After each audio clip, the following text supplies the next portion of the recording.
Sa karate, ilang linggo na lang at sisimulan na ang taunang Karate National Championships na inorganisa ng Karate Pilipinas Sports Federation ngayong darating na Pebrero sa Tagaytay. Para sa mga detalye, narito ang report ni teammate Paulo Salamatin. Naglabas na ng schedule ang Karate Pilipinas Sports Federation para sa pag-organisa ng ika-6 na edisyon ng Philippine National Karate Championships mula February 28 hanggang March 2 na gaganapin sa Tagaytay Combat Sports Complex. Inaasahang aabot sa daang-daang mga Pinoy karateka sa buong Pilipinas ang lalahok sa nasabing kompetisyon na kung saan ilan sa mga highlight ng nasabing event ang inihandang free committee seminar, coaches and referees seminar at ang Karate Pilipinas Grand Champion Point System.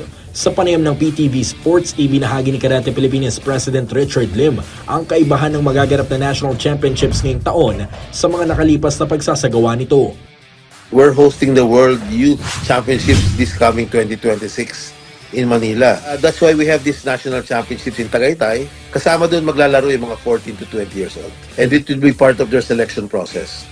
Of course, there will be another selection for 2026 for this, no? But more or less, yung mga mananalo ngayon will be part of that pool, but not necessarily they will be the ones representing the Philippines.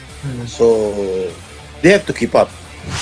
Maliban sa mga regular competition categories, ibabandera din sa kompetisyon ng dalawang Masters Kata event categories para sa mga Pinoy karatekas na may edad 55 hanggang 65 years old, habang ang isa naman ay para sa mga edad 65 pataas na kung saan mismo ang presidente ng Karate Pilipinas at former karate champion na si Richard Lim ay interesadong sumali dito.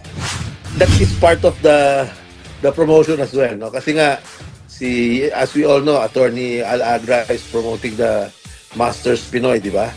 So that's why we included the Masters Pinoy, the category in the National Championships, para more or less for them to be aware na magkakaroon nga ng Masters Pinoy, so that they can prepare, di ba? Ito naman is wala naman tayong pinag-usapang at stake dito na pag naka-gold medal sila, national team sila. There's none. But I mean, this is self-satisfaction eh.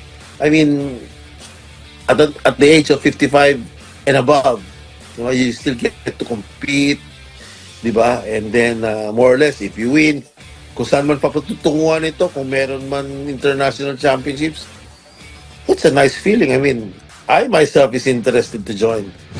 Samantala, magsisilbering preparasyon ng nasabing event para sa buong nasyong karatekas para sa mga nakalinyang major tournaments na kanilang sasalihan ngayong taon. Paulo Salamatin para sa Atletang Pilipino sa Bagong Pilipinas.